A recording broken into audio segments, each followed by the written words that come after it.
On today's episode, I'm joined by an epidemiologist and clinical associate professor at Brown University. As a doctor, he has testified as an expert witness in over 600 cases against the world's largest corporations and has recovered billions of dollars for injured and sick workers and consumers. He goes into detail about his current cases and explains effective ways that society can regain its power and health back from the grips of industry giants. So without further ado, here is my conversation with Dr. David Egilman, and this is Uncovering the Truth. I just want to start out with a simple question. How much trust should we be placing in our federal regulatory agencies to protect us from unsafe products that hit the marketplace or from unsafe work environments that we are told are okay to work in? On a scale of 0 to 100, maybe a 4. A 4. That is. Remember, there's about 180,000 chemicals in commerce, and the Occupational Safety and Health Administration has standards for about 30 of them. For about 30. So actually, if you figure as a percentage of what's out there, 4 gives them too much credit. It should be like 0.0004 or 0.04. So, and then, the FDA is completely captured by pharma. As you know, the FDA pharmaceutical regulation is funded by pharma. Generally, the person who pays the piper picks the tune. And the pharmaceutical companies are picking the tune with the FDA. When you just really quickly there, you said the FDA is funded by big pharma. I think a lot of us are under the perception that our taxpayer money goes to funding the FDA, not the corporations. But that is a misnomer. That is a misperception. Am I correct? Is it about user fees? Yeah, I think. Yeah, user fees pay, I think, about 80 or 90% of the FDA budget. So, if I was paying you 80 or 90% of this podcast, I'd probably look a lot better in this video. You look good now. But wait, hang on. So that is an absurdly low 4 out of 1,000. But these are, again, I just want to reemphasize, these are the companies that are supposed to be regulating the industries. But from where I read, and you have your book that you contributed to, Corporate Ties That Bind, this includes the EPA, the FDA, the Department of Agriculture. What do we do as a society where there's no watchdog to look after us? Oh, the system needs to be fixed. And the way to fix it is for people who get screwed, people who get mesothelioma, people from talc or ovarian cancer from talc, or get cancer from exposure to glyphosate. They all need to organize. They need to copy exactly what the NRA system is. The NRA is the most effective public health organization in the country. That's right, the National Rifle Association. Public health. Because remember, they have a public health message. You prevent a guy with a gun with a gun. A bad guy with a gun gets blocked by a good guy with a gun. That's a public health message. And their way of organizing, they have local chapters and they have a national organization. That local national organization is how they effectively prevent Congress from even conceiving of alternative approaches to gun control. So that method of public health from the grassroots up needs to be copied by regular people. You need to organize locally. And it doesn't take much. The NRA is not that big and it doesn't have that big a budget. But you put 30 or 50 people in a congressional office once a week, it makes a difference. And so that method of organizing needs to be copied by the public for the public interest. But it seems to me that we as a collective body, the quote unquote, we are the masses, we don't have the time, the resources to organize and effectively communicate and to counteract this sort of the advertisements from it, whether it's the NRA or the big pharma who have just so much money to bombard us now, especially through social media advertising. Isn't that asking so much of us as consumers of our own time and free will to combat these forces? There seems to be no legal system or proper agency in place that is supposed to do the job for us that we in fact pay for with our tax dollars. Well, it's called democracy. Democracy is a participation sport. It is not couch time in front of the NFL games on Sunday. If people don't participate, they're left with what we have. The idea is if you organize enough and you put enough political pressure on, those agencies will act in the interest of the public and not their corporate funders. And there's no other solution. I'm sorry. I wish I could give you a magic wand. I could tell you that we can hire somebody, that the Democrats will be better than the Republicans, and they are slightly better, but not dramatically better.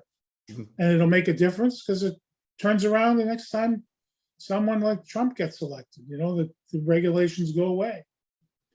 So the only way to have things work in the public interest is for the public to promote their own interests in an organized way. And yeah, it may take some time, but a lot of people are motivated, particularly people who've been screwed. Right. Talk to women who've gotten ovarian cancer and their relatives from using talc. They're not happy people.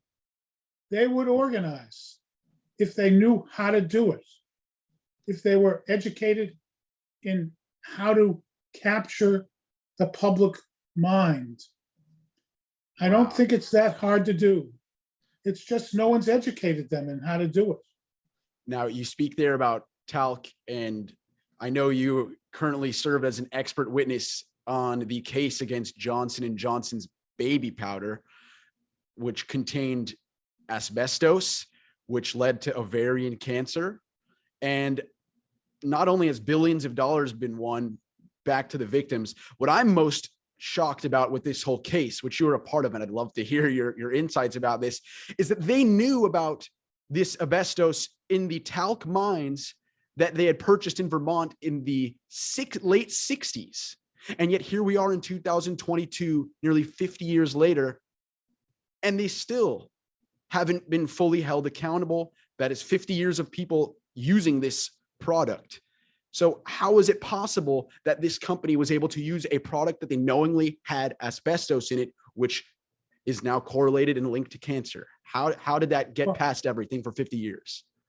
Well, there was an organized campaign by Johnson & Johnson and the other talc cartel, because it was really a cartel of companies that got together and paid medical researchers to do papers secretly, to do editorials, and then they lobbied. In the early 70s, J&J writes to the FDA and says, hey, can we send you some stuff so if there's a FOIA submitted, you'll send our stuff out to people who ask for stuff so they get our views on what's going on? And the FDA agreed to do that. Oh. So the FDA essentially agreed to put the sheep's clothing over the wolf's information and send it out and make it look like it was a government position. So, that's just one example, but there are many. The juries don't give large amounts of money unless the conduct is really bad. And their conduct was really bad. And, it continues to be really bad. I don't know if you're aware of this, but they're not paying anybody anymore. They put their $400 billion company into bankruptcy, or trying to. And in order to not pay any claims. So all of the lawsuits against J&J have been stopped for almost a year because they're trying to hide their money in bankruptcy. So And they've several, created. they created, they put the liabilities, don't you wish you could do this, into another corporation and made that corporation bankrupt and kept all the assets. So the $60 billion in assets that the consumer products division had, they kept. And they put $2 billion into this little nothing company and declared bankruptcy. And now It's you quite a have. game if you can do it. I mean, Oh, if everybody, I mean, it's, if anybody has any debts out there, you can go look up the Johnson & Johnson pleadings and see if you can set up it's called a Texas two-step, set up split the company, split yourself into a company, put your assets into another company, make that go bankrupt, and you walk away with all the money. Yeah, the It's quite a Texas trick. two-step.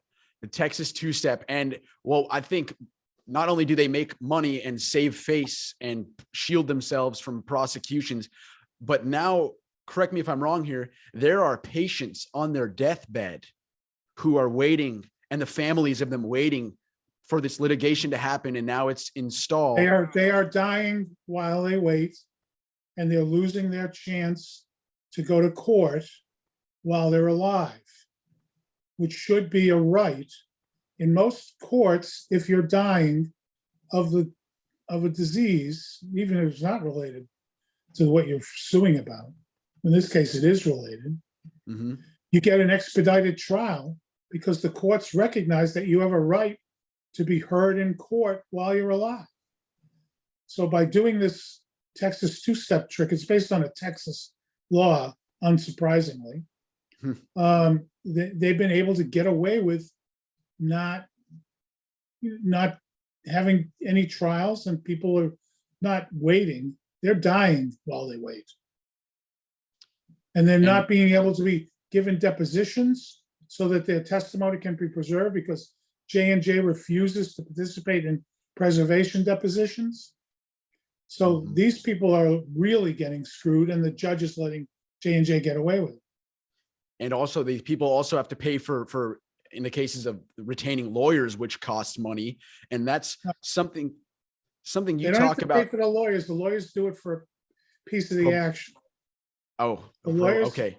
I mean, it doesn't cost money to file a lawsuit in the United States.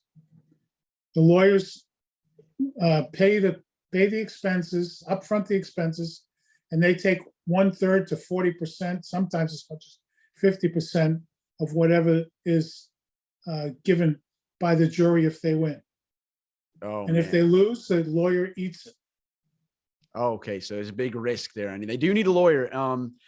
But this brings me to a point that you fascinated me in the class you teach at Brown, The Science and Power, the Corruption of Public Health. You talk about exposing capitalist externalities.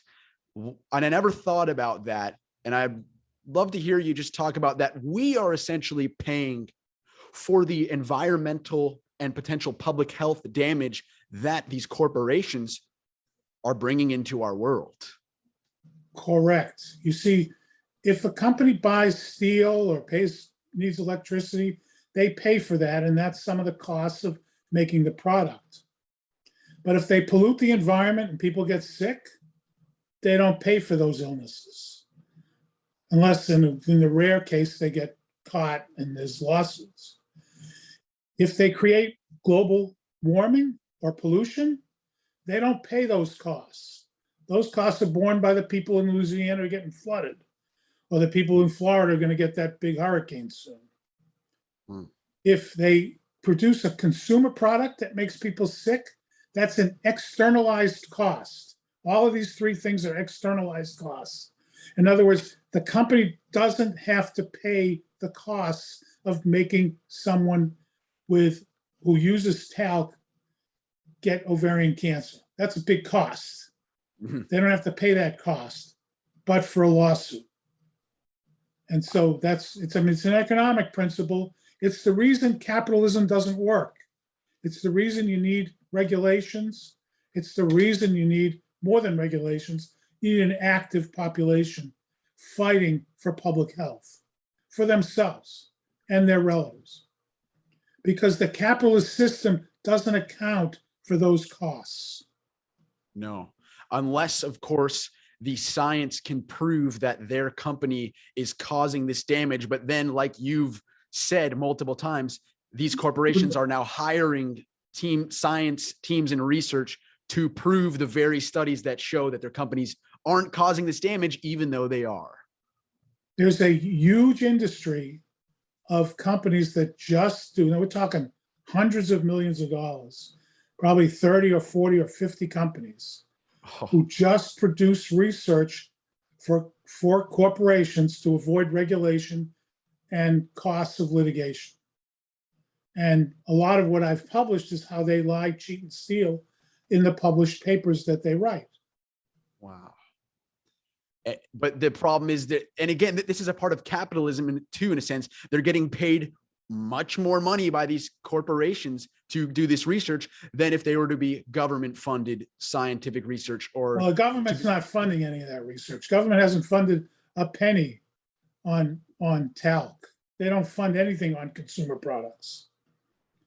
And so, I mean, there's small amounts of funding in occupational and environmental health, but not the kind of money that companies throw into trying to prove, or not prove, trying to make up data and studies that show that whatever product they make isn't harmful. Wow. This is very surprising and quite disturbing, I'm sure, for the it's people big business. Listening. Trust me, it's big business. It's just it's just no different. It's bottom line. And I know you have a quote where you say it's not just a few bad apples, the whole barrel is rotten. Correct. And to me, it seems that, you know, without the federal agencies and with the corporations who have much significantly larger budgets and funding versus the federal agencies, we're doomed. But I don't like to think that we're doomed, but we need to educate ourselves. You're not doomed. You need to get off of the couch, go to Starbucks, meet with 5 or 10 people and start an organization that lobbies your congressman to make sure that the regulatory agencies are doing their job. You have to do that in every town and city in the country. Right. And then have a national organization that will give you legislation that can be passed and promises that can be pledged to, like Grover Norquist has, so that if a congressman won't sign a pledge saying, I'm going to double EPA funding, or I'm going to make sure the FDA is not relying on corporate money, then you're going to fight. You're going to, you know, give your support to the other candidate. That's a Grover Norquist, you know, organizational style. Well, I like that. It's interesting to me that if they cut off corporate funding from the FDA, well, now they've got no money. Because if you said 80% of their funding comes from these corporations. Correct. They got to get money from taxpayers, because he who pays the piper chooses the tune. There's no simpler statement than that. I want to shift over to something in your lecture you gave at Harvard Business School. In the first couple of slides, you said that Brown does not stand by your research or want to get near it. Correct me if I'm wrong there, but how is it possible that you, as a Brown professor, are, you know, you've served in over 600 expert witness cases and you've won billions of dollars? Why wouldn't they want to stand by your research, which is proven to weed out corruption and help sick families? Well, Brown's funding comes from corporations. Brown actually, in a bizarre twist, sent me a cease and desist letter telling me I shouldn't put down that I'm affiliated with Brown, even though I'm on the faculty, when I published papers. It was bizarre. The faculty, I filed a grievance committee found for me, and the president of the university, who has the final say, ignored the grievance committee conclusions. And at the same time, my course was canceled, and the people in the department where I was teaching the course then were told I was going to get thrown off the faculty. But because of the stink and the faculty grievance, I'm still on the faculty. Yeah. But but let me just put this into context. The medical school, which is, all about teaching students and young people to properly use medicine and become doctors and scientists, right?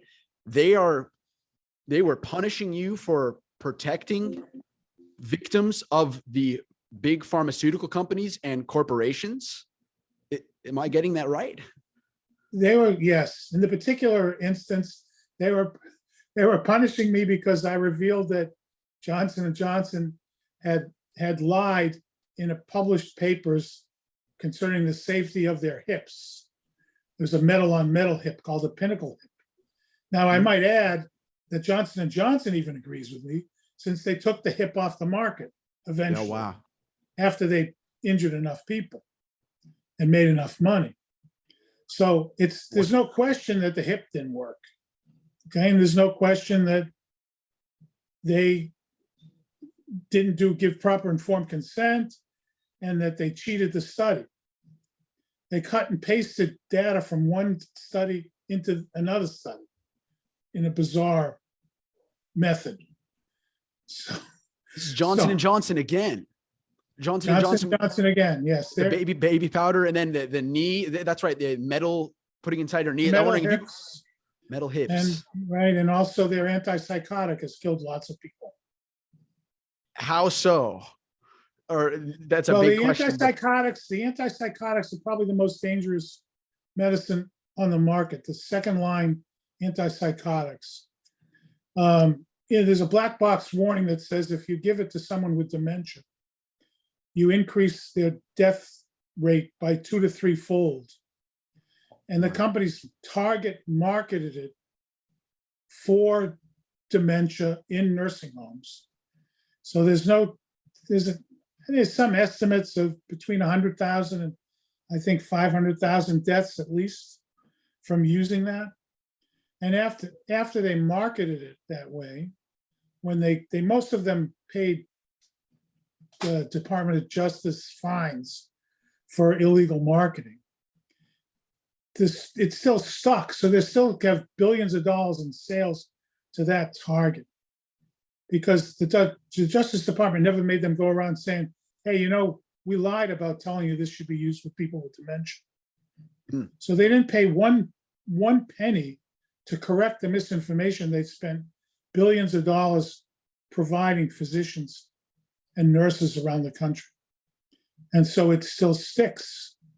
And so lots of people with dementia are still being treated with antipsychotics, and they are dying as a result of that treatment, which does not work for the dementia.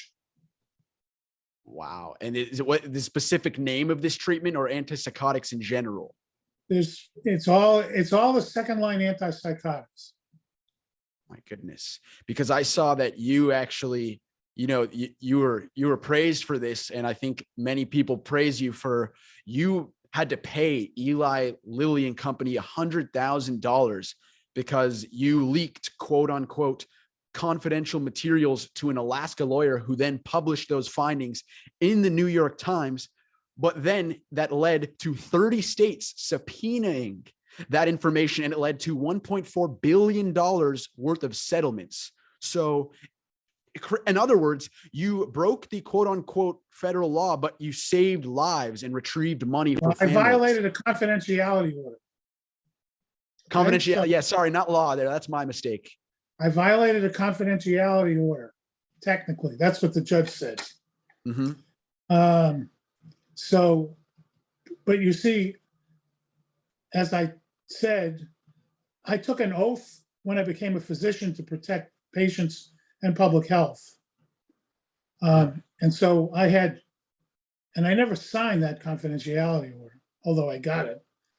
So I felt that my oath to protect public health was more important than any confidentiality order that was hiding information that the companies were doing something that they eventually paid, I got to be very careful what I say here, that they Yeah. eventually paid fines for doing. Hmm. Well, that to me just seems, again, it's a reflection of what you said about the way our system is set up. To be a good person and to be a justice warrior, in a sense, you're going to have to pay a giant price or potential, legal consequences or big hefty fines that are placed in front of you to prevent you from doing that. Well, most people don't do what I did. So No. not too many people have been punished for violating gag orders like that. Right. Because not too many people violate those orders.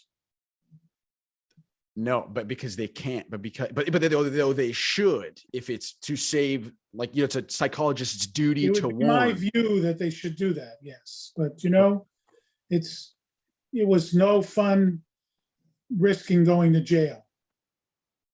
No. And it would have been, Oh, wow. I was at risk for going to jail, not being fined. Mm-hmm. I mean, that was a settlement with Lilly. So Right. they would stop pursuing the efforts that they had to put me in jail. Mm-hmm. I want to, so this, again, if we're talking about corporations here and the alleged nefarious practices that they deploy, you actually wrote in the chapter, you contributed to the book, Corporate Ties That Bind. You wrote about how GM, Ford, and Chrysler they conducted a over $50 million study that basically said that contract workers who were working on tires, who were working around asbestos, who some of them acquired brakes. They were doing brakes. Brakes. I was wondering if you could. Brakes were made out of asbestos. Brakes were made out of asbestos, and basically they qualified them as contract workers, so they didn't have to list them as exposed employees. But then the people they said were exposed employees were some of the lawyers. No, that's a different study. That's a benzene oil company study. Okay. Oh, okay. There's a lot of these. It's easy to get confused. Yeah, I guess in that study, the researcher. So in the oil industry, yeah. There's big tanks. You've seen pictures of tanks, chemical tanks. Mm-hmm. Those tanks in the industry were generally not cleaned if it was, some oil company X. It wasn't employees of X who got into the tanks and had the highest exposures cleaning the tanks. It was mom and pop tank cleaning company that did that. Oh. And then they would do an epidemiologic study, and those mom and pop people who had lots of exposure and were most likely to get sick were in the control unexposed group. And the workers who were not really exposed on the plant because they didn't have the dirty jobs, because those are contracted out, less likely to get sick. So in fact, at the guy's deposition, it was kind of funny. There was an inside lawyer for one of the companies who was sitting there. And he was actually a study subject considered exposed, but the mom and pop kettle cleaning workers, they were not considered employees. So you can mess up your study pretty quickly that way. I call that working the A box, because the A box are exposed, diseased individuals. Okay. And so if you move people from the exposed disease to the diseased unexposed, which is what they were doing, you get a flipped relationship. I mean, it'll look like working in the plant is safer than working outside. That's remarkable. That is, I mean, so this kind of raises the question, though, if that was planned in the 50s. That was a system that was developed in the 50s. Right. There was a memo about how to do that, how to have subcontractors do the dirty work, so that because remember, all the regulations about consumer exposures are based on the worker studies. So if you can corrupt the worker studies, then you can expose people in the general population as well, because it won't show how toxic the product is. Wow. And would you say that, because this makes me think then, after reading about that manipulation, how many other corporations, and I know there's no answer, how many other corporations are deploying these tactics? Is it perhaps all of them? And how worried should we be as consumers or employees about dealing with or purchasing these products? Well, I mean, I can't tell you they make you sick if there's no studies that say that look at them. Of course. So it's an impossible question to answer. That's the problem. Yeah. Right? When there's 180,000 chemicals that haven't been studied, I can't tell you that they're making you sick or not making you sick. You need to have some studies, some animal studies, some, molecular study of bacterial mutation. You need something. Or you need someone actually looking at it to see if it looks like some other chemical that causes cancer or heart disease. Mm-hmm. So, it's complicated. Well, it's very complicated because as lay people without, a lack of medical degree, if you don't have the time to look at labels because you believe the labels have been approved by the federal agencies, it just, again, it comes back to, like you were saying, education and organization, but requires tons of effort, and I think should be taught more in our universities, because I didn't learn about any of this at UCLA. I'll be honest. Well, if you want to know who's doing this, it's the Koch brothers. Go Google the Koch brothers. They have a whole organization doing local community organizing for the opposite purpose. For the opposite, yeah. Okay, with a lot of money behind them. So you can't tell me it's not doable because the Koch brothers are doing it. I think it's called Americans for Progress or something like that. Some 1984 name. Wow. And these are talking about those third-party front groups that you speak about. Correct? Right, but they're doing community organizing. They're doing exactly what I said in the beginning of this little chat. Mm-hmm. Organizing local groups to lobby Congress to let corporations off the hook, to allow them to sell products without testing, etc. And they're able to publish their studies online. And I wanted to get your opinion on this, because now the social media sphere has been used to, if I want to look up a study, millions of studies come up, and usually the top ones are the ones funded by the companies themselves. They're able to pay and push for that fee, that slotting fee online. So how do we decipher, which studies are industry funded and which studies are the truthful, unbiased scientific studies? Because we're doing a lot of our studies.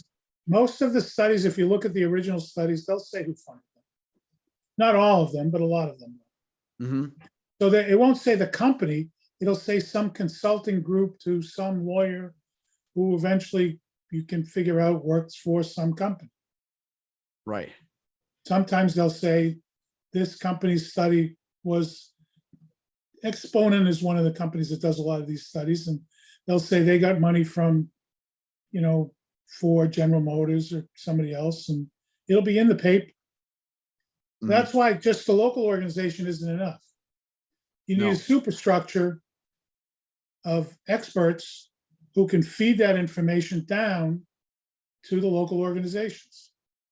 It's a national local consortium that needs to be done.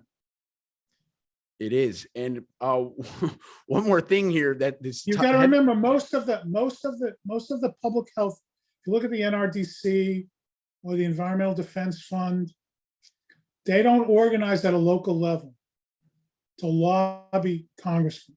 They organize just at a national level. They'll lobby Congress at a national level. But without a base of riled up citizens, you can't move the ball. So protesting, in a sense, does have merit. Not protesting, it's organized. It's different. It's organized. Mm-hmm. Organizing and then showing up with a research paper put up by a national organization that calls for specific legislation to be passed. It's a package.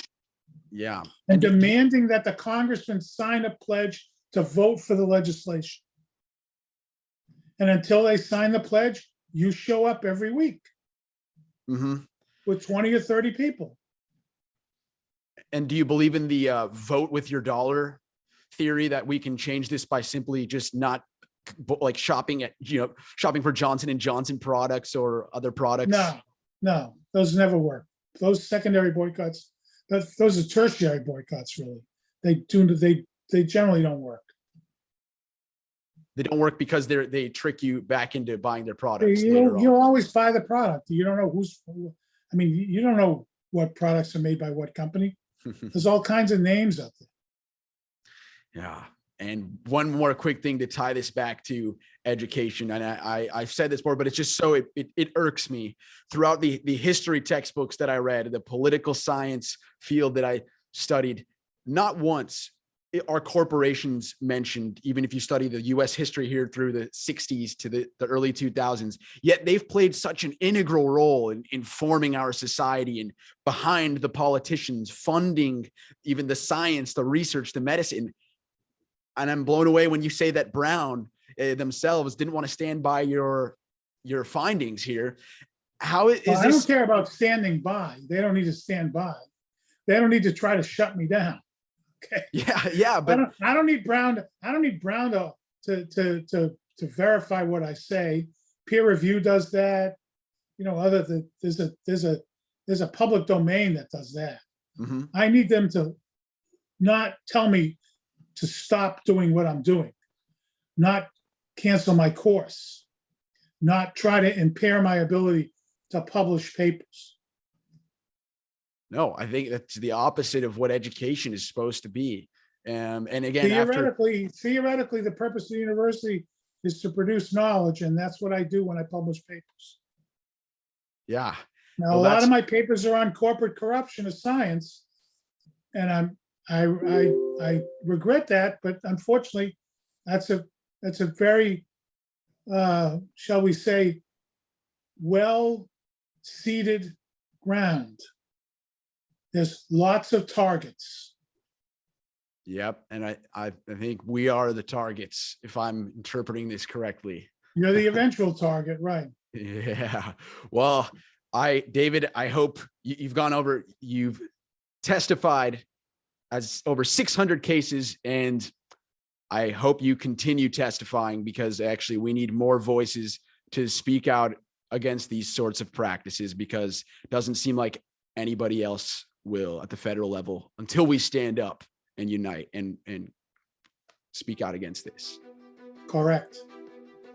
If you enjoyed this episode, don't forget to follow and subscribe to the show. Help spread the word about uncovering the truth by giving us a 5-star review and sharing the show with a friend. We're available on Apple, Spotify, YouTube, or wherever you listen to your podcasts. Thank you for listening, and as always, I will continue to uncover the truth. The Uncovering the Truth theme song was created and produced by Pokari.